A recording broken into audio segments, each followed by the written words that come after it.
Igreja, a paz do Senhor. Onde está o povo mais feliz da terra?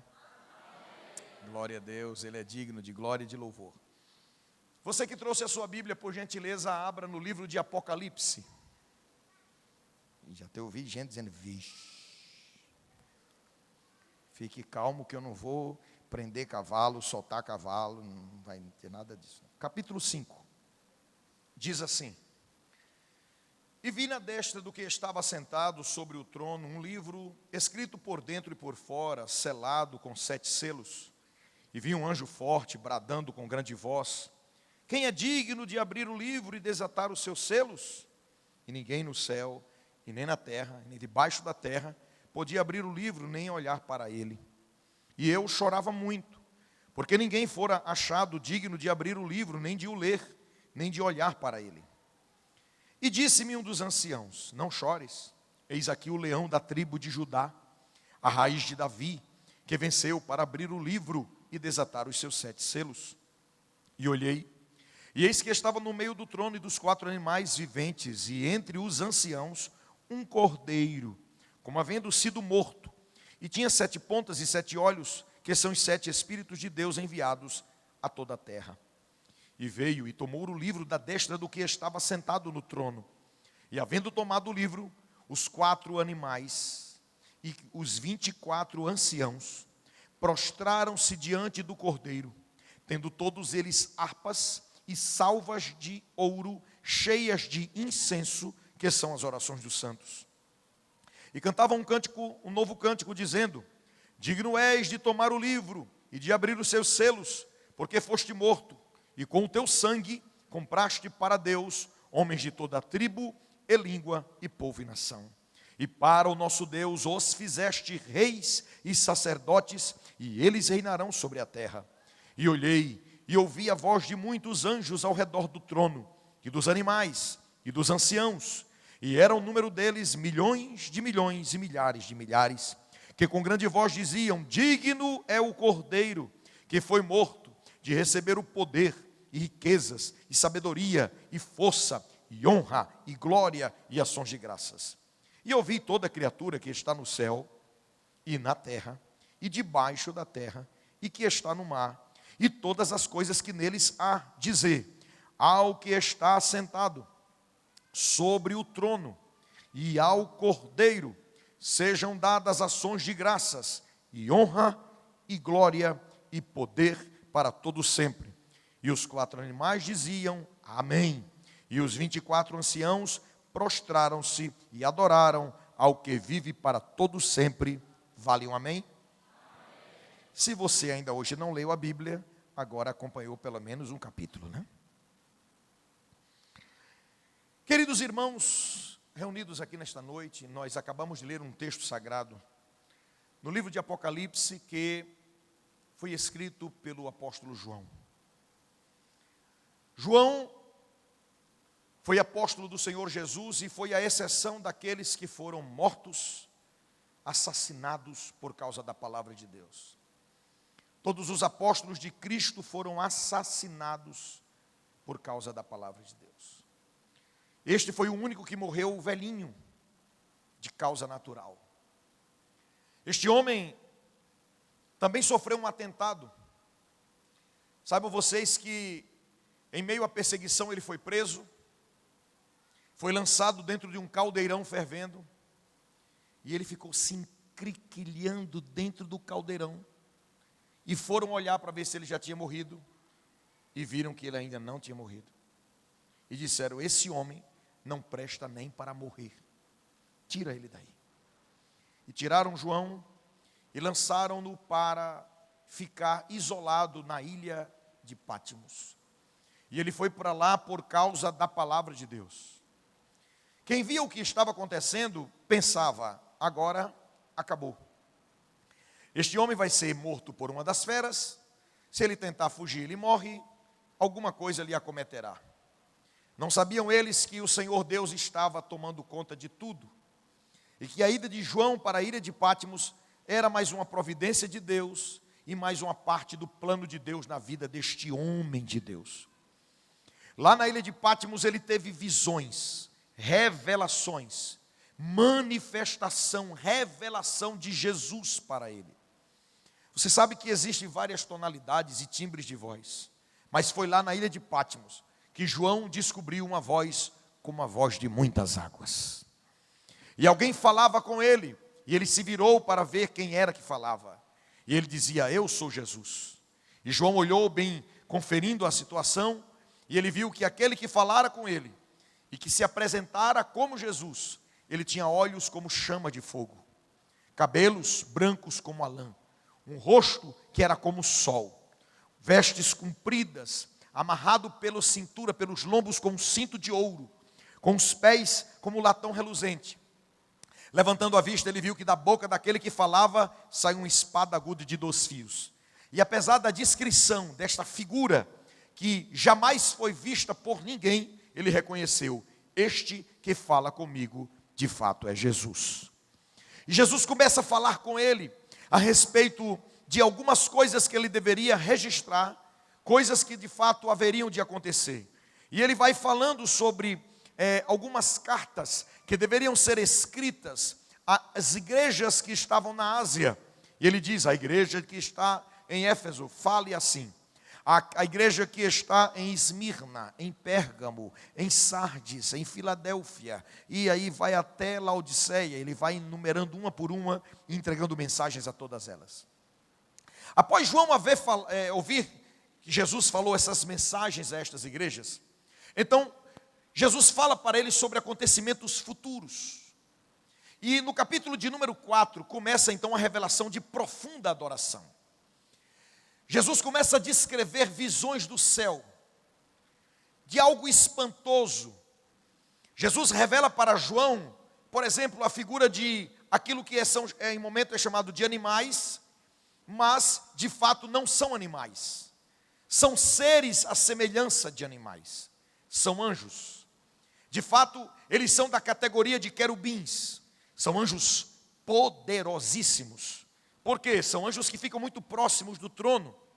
Não é um anjo simplesmente, são anjos poderosos. Só para você ter ideia, estes anjos estão tão próximos de Deus, que eles chegam a refletir a natureza de Deus. Um deles, ele tem a semelhança de um boi. Isto, para o entendimento de João, era o reflexo de força, mostrando que Deus é poderoso. Outro tinha a semelhança de um leão, que isso fala de ferocidade, bravura, falta de temor e tanta coisa, aquele que reina, aquele que governa. Tem outro anjo que reflete de Deus a imagem de uma águia, que fala que da sua superioridade, da sua visão, e diz que os caminhos de Deus são mais altos do que os nossos caminhos, e os seus pensamentos mais altos do que os nossos pensamentos. Assim é a águia que voa muito alto. E aí havia ainda outro anjo que refletia de Deus a imagem de um homem, falando do conhecimento, da ciência e do planejamento do homem. É interessante que esses anjos, acompanhados de tantos outros que eram chamados de anciãos, preste bem atenção a isso, eram apenas 24. Há quem diga que são os representantes do povo de Deus do Antigo Testamento e do Novo Testamento, por isso são 12, 24. Há quem diga que são os anjos, esses anjos foram os primeiros criados, por isso têm a fisionomia de anciãos. Eu não sei dizer o que realmente é, quando eu chegar lá eu vou saber. Mas uma coisa eu sei, esses anjos são diferenciados. Eles não são anjos simplesmente anjos, eles são anjos de uma categoria mais elevada, porque existe a hierarquia angelical. Agora observe bem, estes anjos são anjos que têm uma sensibilidade enorme para adorar a Deus. Veja o que aconteceu. Estava João na ilha de Patmos, e ele viu um livro, e segundo aquilo que ele viu, neste livro, ele percebeu que dentro deste livro estava a vontade de Deus, o plano de Deus, projetos de Deus e uma revelação de Deus. E quando João viu aquilo, ele percebeu que aquele livro, que não era como esse aqui, era um rolo, porque assim eram chamados os livros, e assim eram os livros, naquela época eram rolos, e ele viu que esse livro era selado por dentro e por fora. Aí você diz: pastor, e como ele viu o selo de dentro? Visão de raio-x, irmão, glória a Deus. Você pensa que esse negócio de ver as coisas por meio de outra tecnologia de agora? Não, a tecnologia de Deus é muito mais avançada e ela é desde a eternidade. Deus deu a ele a revelação de algo que estava selado por dentro e por fora. E ele começou a chorar porque percebeu que não havia ninguém que pudesse abrir. Imagine o que é você ter diante de si o plano de Deus na sua frente e um livro que não pode ser aberto. Ele ficou triste, começou a se angustiar, a chorar. Tamanha era a tristeza de João, era um choro inconsolado, quando ele escutou uma voz que dizia: não chores, eis aqui quem venceu para abrir o livro, o leão da tribo de Judá. A raiz de Davi está aqui para abrir o livro. E quando ele disse que era o leão da tribo de Judá, João se virou rapidamente para ver. E sabe o que foi que João viu?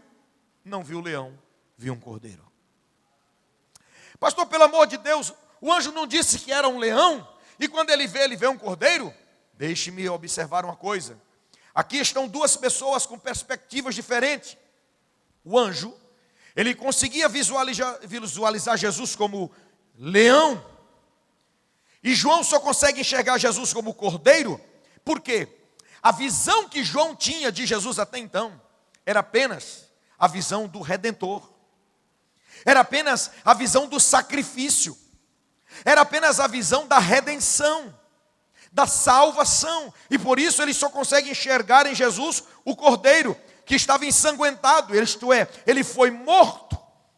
E ele tinha 7 pontas, quer dizer, mesmo morto ele tinha o poder e o domínio.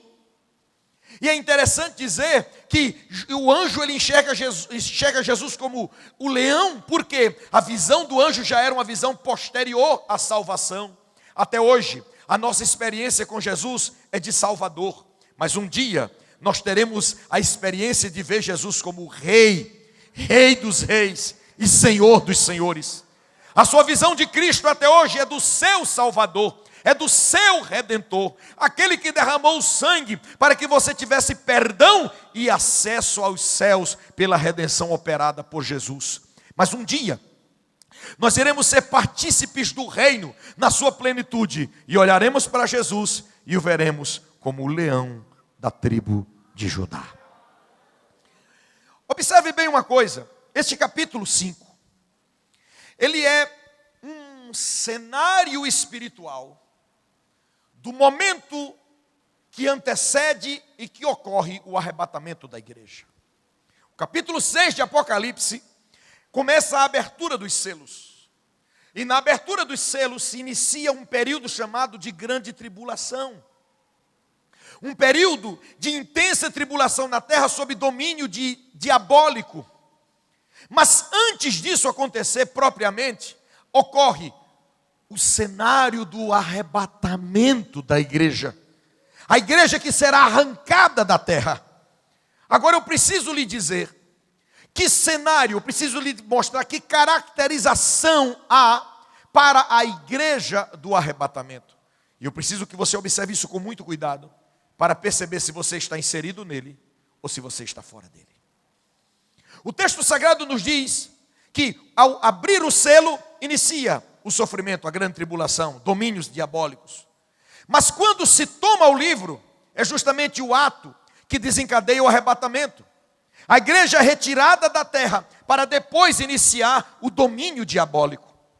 Preste bem atenção que está escrito aqui. E veio e tomou o livro da destra do que estava sentado. A partir do momento que Jesus se levanta e toma o livro na mão, os anjos começam a se prostrar. Que anjo? Ah, está aqui, ó. Os 24 anciãos, os 4 animais, aqueles anjos poderosos. E eu quero lhe dizer, meu querido irmão, que esses anjos, apesar de serem poderosíssimos, eles são anjos que se quebrantam diante de Deus.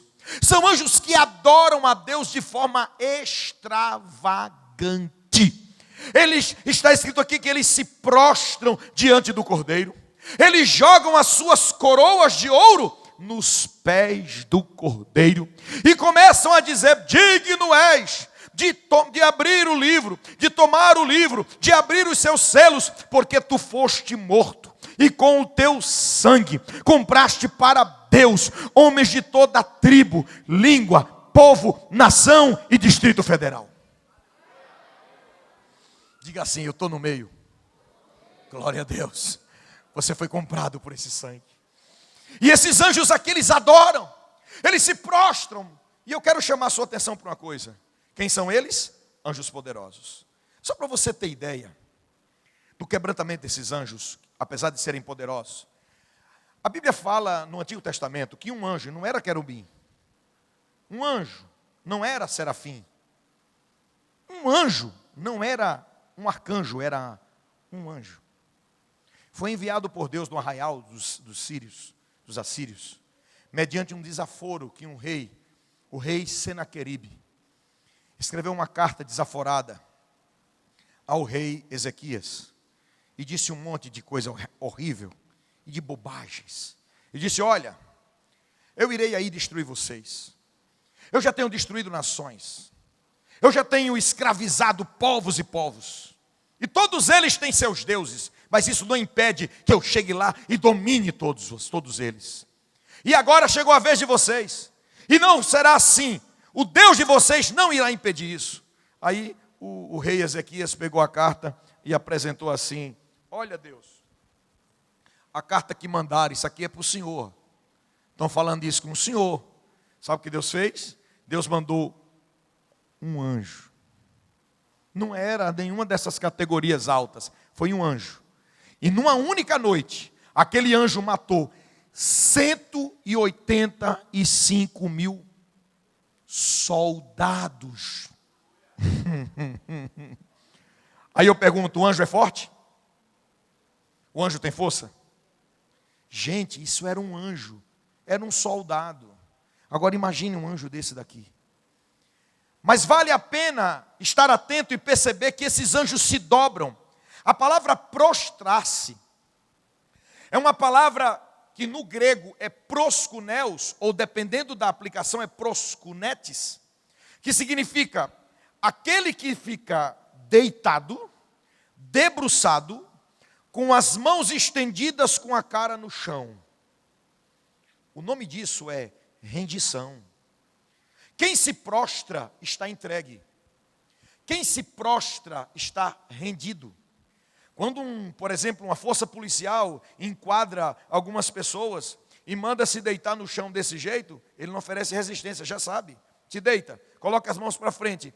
O coitado não vai fazer nada, não oferece nenhuma ameaça, porque ele está prostrado. Pois acreditem, esta posição é a posição de quem adora. Esses anjos são poderosos e adoram. E eu fico perguntando: por que é que você não adora? A concepção de adoração, irmãos, está muito equivocada nos nossos dias. Já percebeu quantas vezes nós estamos em meio a uma reunião e diz: irmãos, agora é o momento de adoração. Aí alguém levanta a mão, faz umas caretas e acha que ele está adorando a Deus. Adoração não é um momento. Adoração não é um instante. Adoração não é cantar uma música. Adoração é uma atitude do coração. Adoração acontece quando você se rende. Adoração acontece quando você se prostra. Adoração acontece quando você não reivindica. Adoração é quando você está derramado diante dele. Adoração é quando você perde a razão para Deus.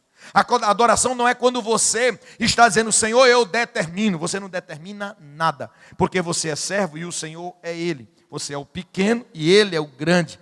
É você que é limitado e Ele é o ilimitado. É você que é terreno e Ele é que é celestial. Então, por favor, enquadre-se na sua posição, rasgue o coração e se prostre diante dEle.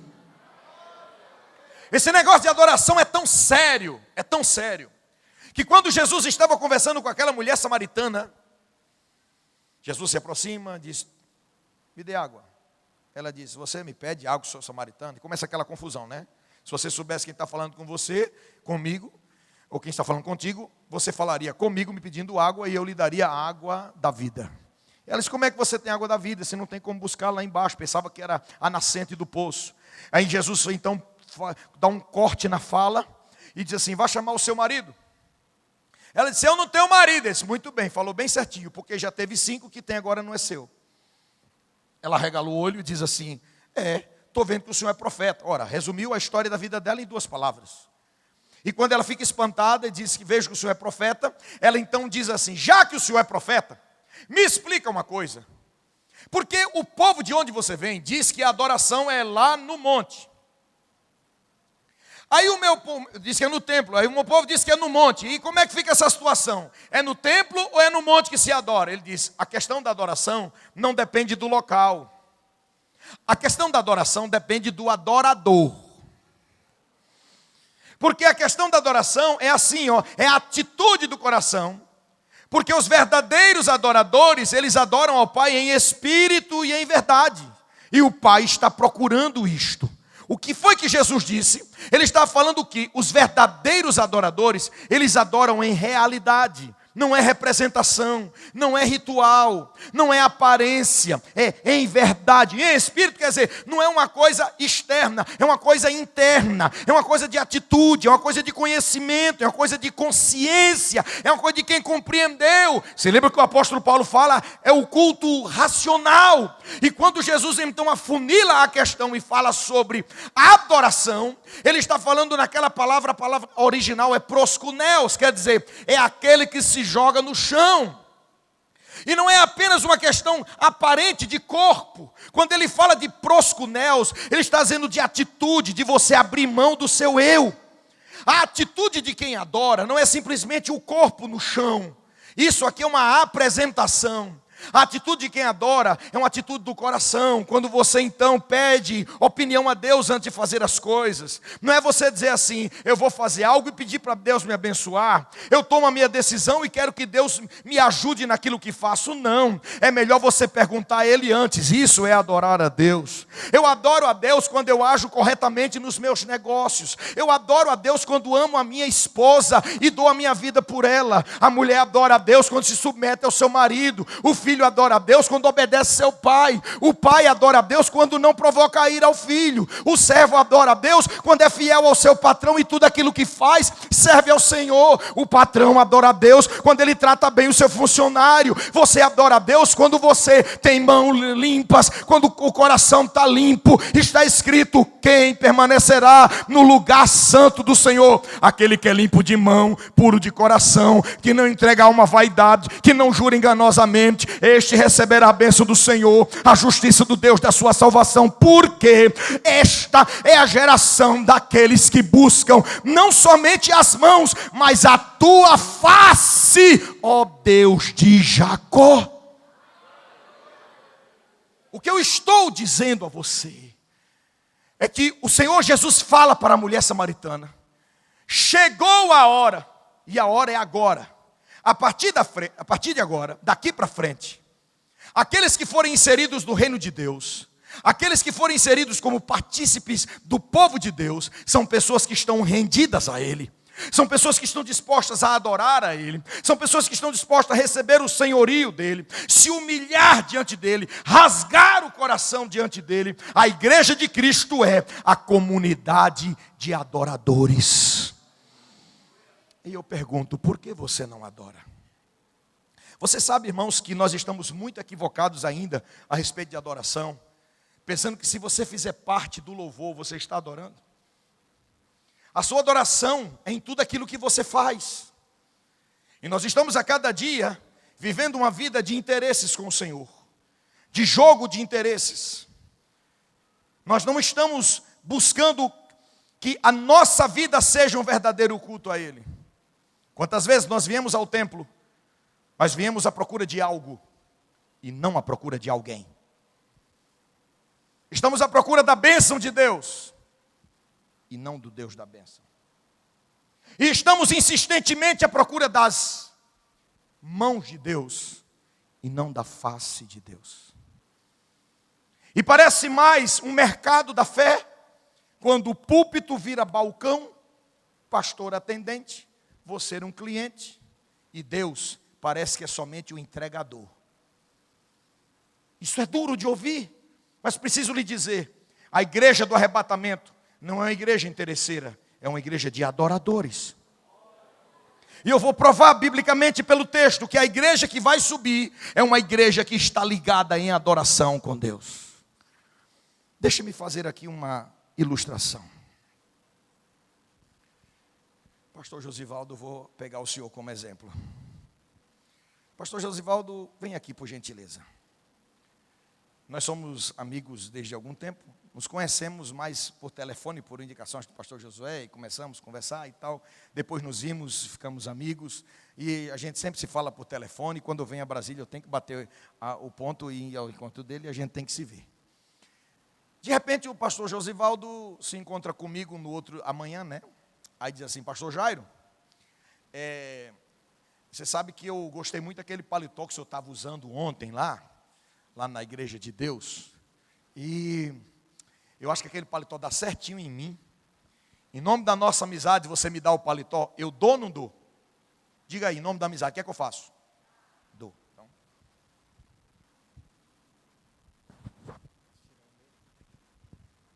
Olha aí. No outro dia ele se encontra comigo, né? Aí diz: pois é, aquele paletó combinou com a calça que eu tenho, com a camisa que eu acho legal, mas eu acho que para fazer assim um contraste, eu prefiro que te pedir em nome da nossa amizade, aquela gravata que eu achei assim, que combina comigo, em nome da amizade, o que é que eu faço? Então,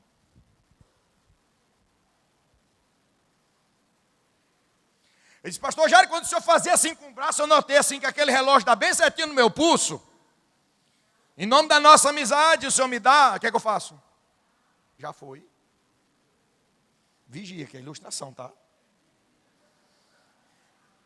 Aí ele diz assim: pastor, é porque aquele sapato eu vi que é o meu número, em nome da nossa amizade você me dá, o que é que eu faço, irmão?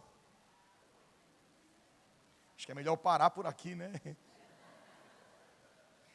No outro dia ele se encontra comigo e eu me escondo por trás do carro e digo: o sangue de Jesus tem poder, meu Deus. Tem que me esconder desse homem, né? Isso é amizade ou interesse? Aí, o que você ganhou? Vai embora, vai em paz, vai em paz, vai em paz. E leva os sapatos também, vai. Não, deixa o sapato aqui. Repita mais uma vez: se é amizade ou interesse? E por que é assim a sua oração com Deus?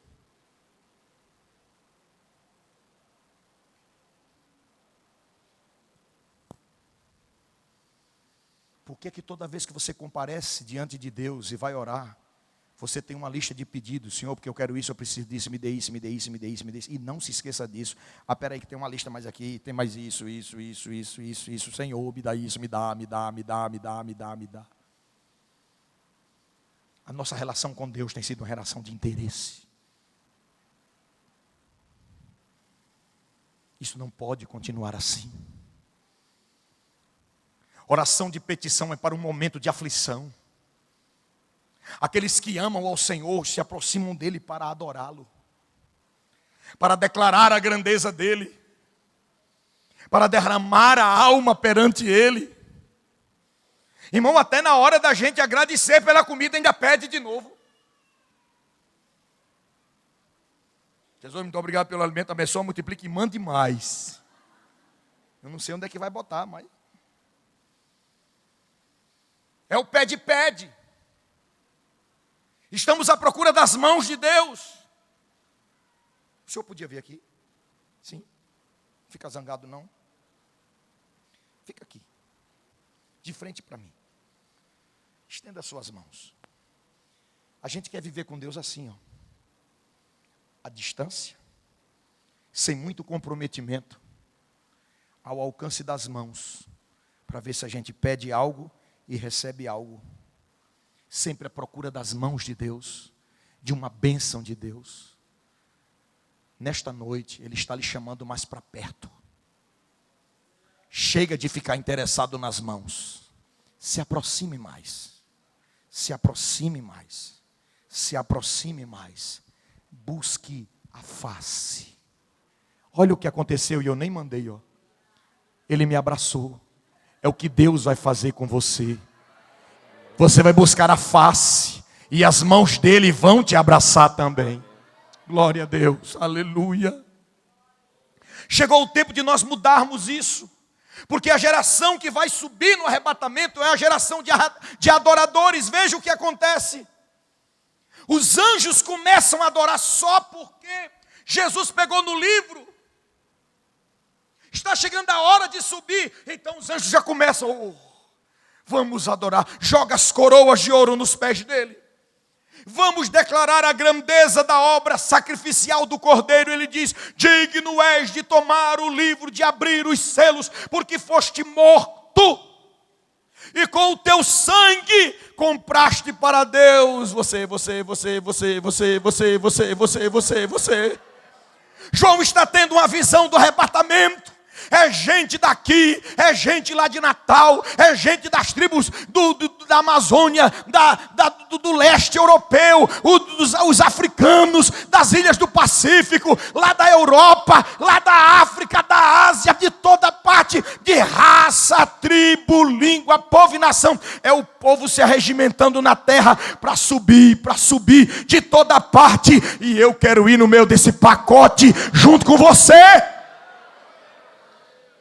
Está dizendo aqui que para o nosso Deus os fizeste reis, sacerdotes, e eles reinarão sobre a terra.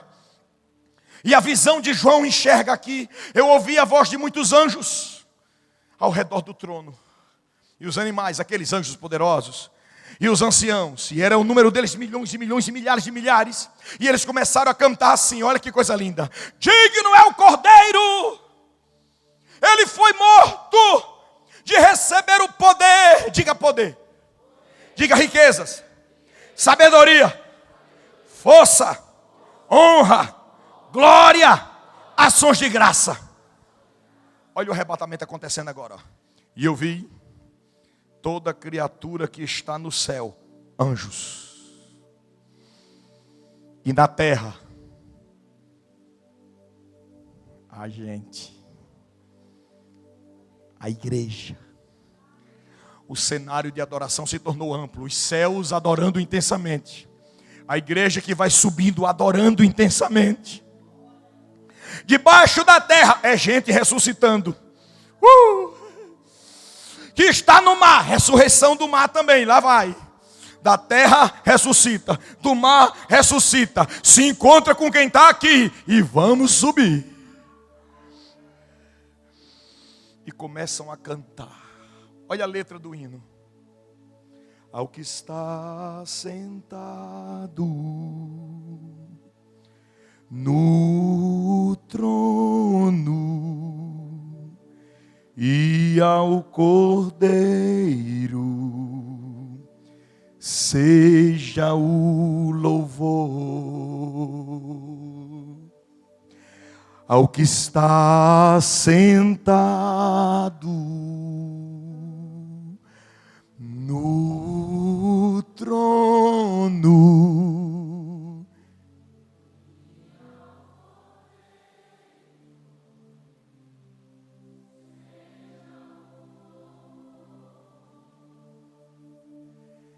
Seja a honra.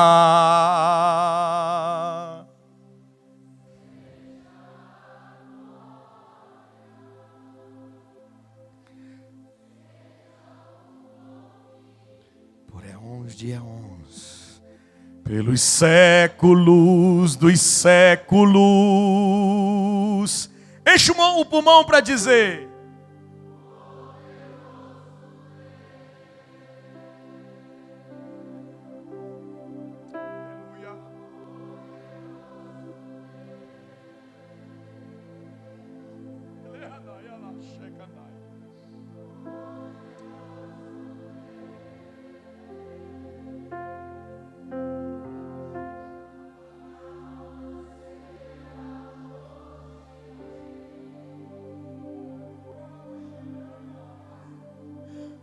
A igreja.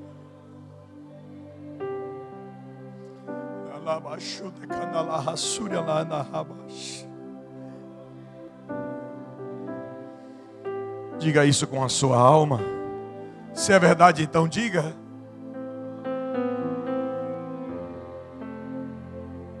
Se é verdade, fale.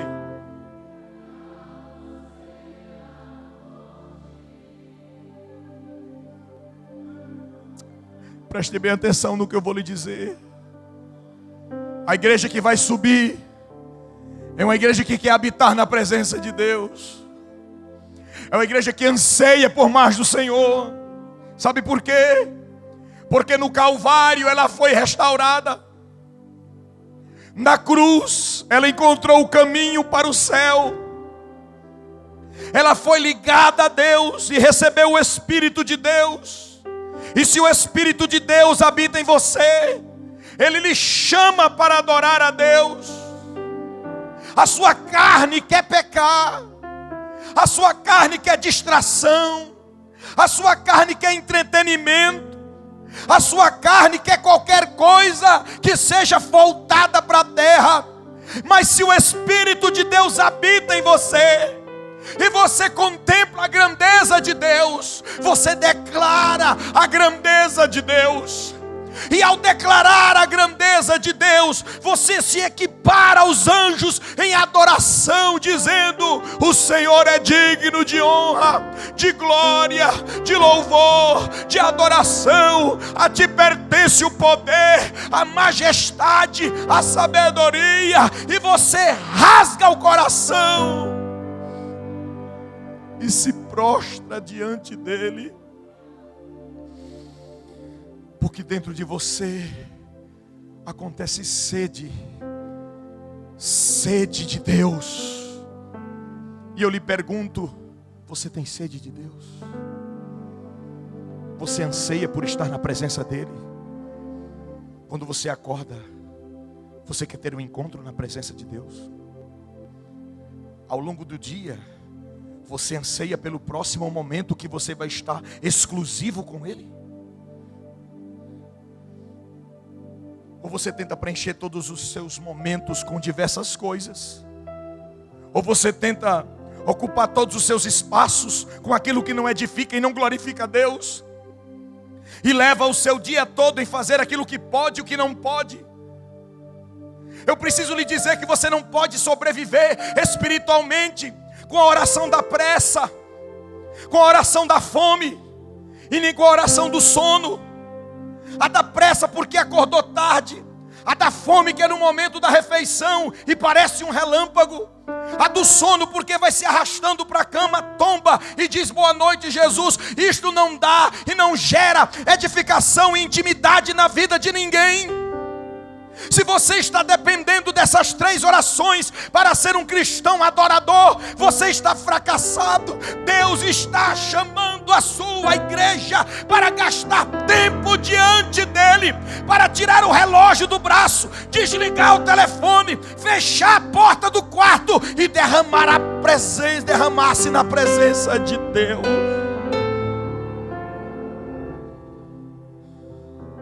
Salmo 42 fala sobre um animal. O salmista diz assim: como a corça não é corça.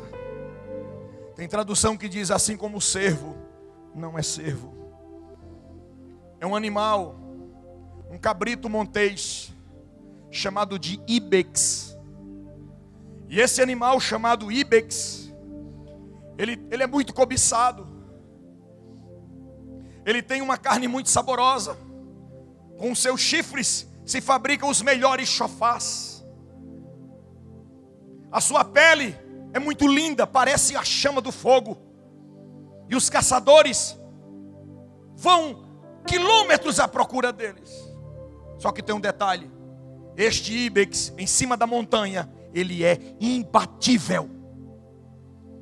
Em cima da montanha os seus pés são ligeiros. Você lembra de Abacuque? Abacuque diz: faz os meus pés como a corça. Não é a corça não, é o mesmo ibex. Que em cima da montanha nem adianta querer caçar. Não pega. Corre para lá, dispara a flecha. Ele corre em zigue-zague, ele saltita. E o zigue-zague dele não é para lá, para cá não. Ele para cá, daqui a pouco dá 2 para frente, e voa do outro lado, e vai para trás. Não tem como pegar. Ele aproveita, come em cima da vegetação lá em cima da montanha. Ele bebe das poças d'água em cima da montanha. E lá ele se vira. Mas quando chega uma época do ano, as poças d'água secam, a vegetação se torna escassa, e eles têm que descer para não morrer.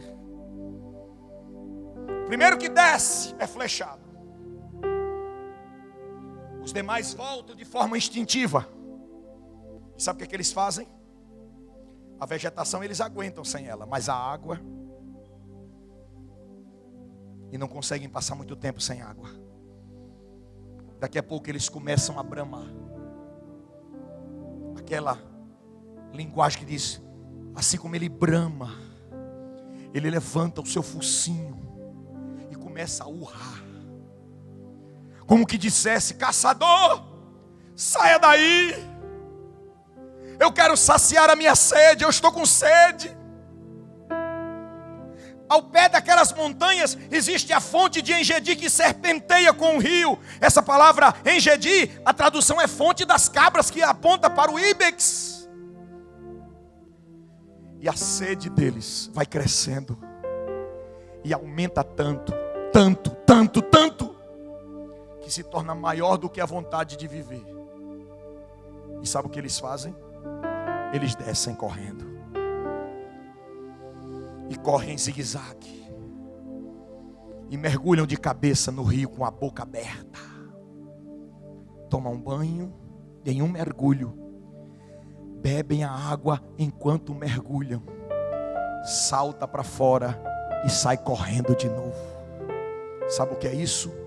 Sede.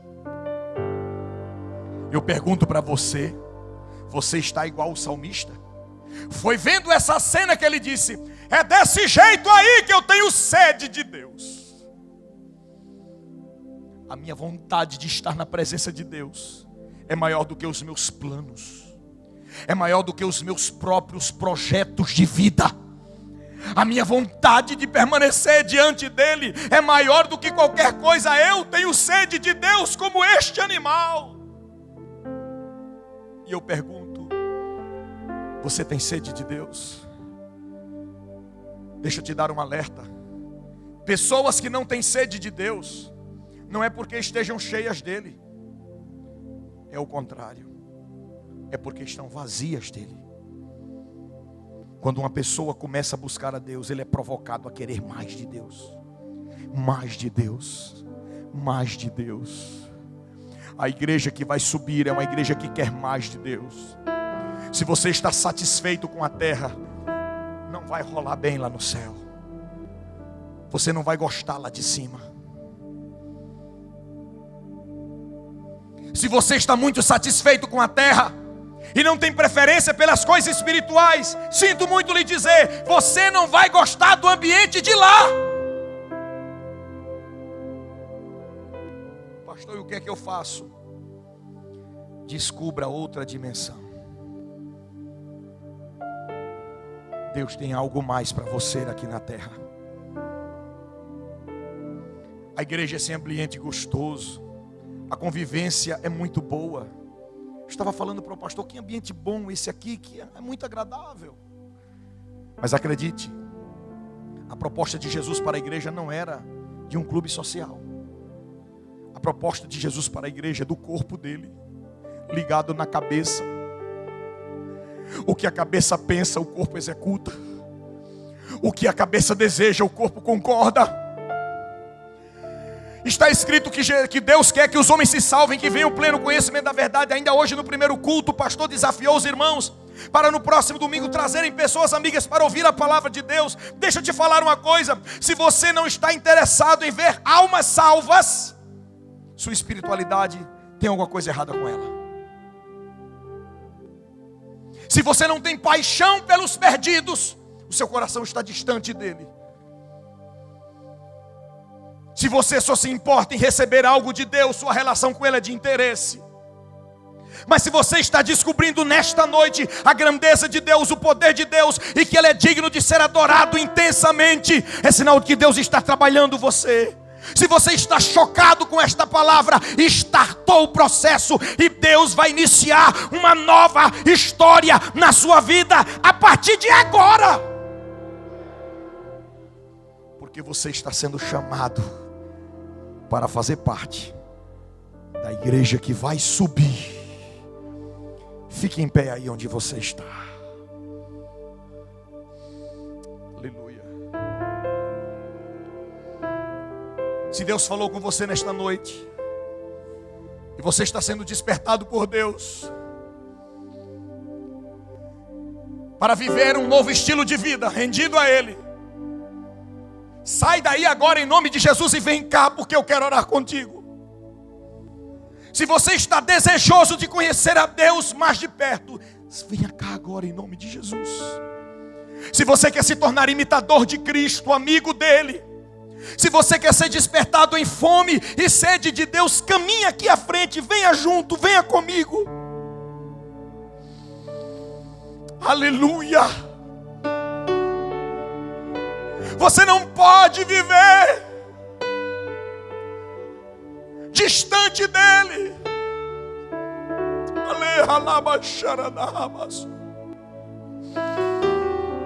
Ele está lhe chamando a uma vida mais íntima. Ele quer se revelar a você. O Espírito de Deus quer ministrar ao seu espírito nesta noite.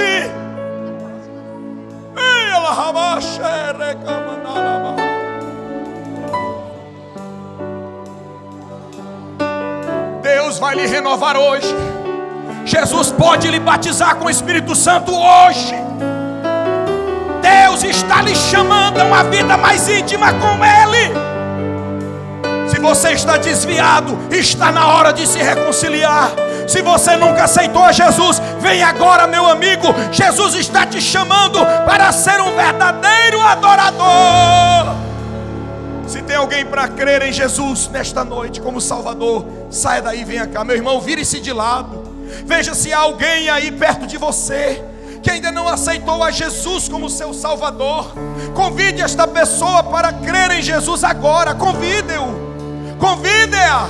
Convide essa pessoa. Aleluia. Coloque sua mão sobre o seu coração.